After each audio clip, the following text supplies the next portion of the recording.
સાબરમતી વિસ્તારમાં mega demolition હાથ ધરાયાના જ્યાં કોમનવેલ્થ ગેમ્સ લઈને નરેન્દ્ર મોદી સ્ટેડિયમ પાસે કામગીરી હાથ ધરવામાં આવી છે।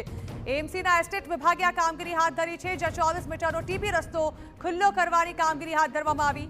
રહેણાંક તથા કોમર્શિયલ એકમો દૂર કરવામાં આવી રહ્યા છે। 30 જેટલા સ્ટ્રક્ચર દૂર કરવામાં આવ્યા છે।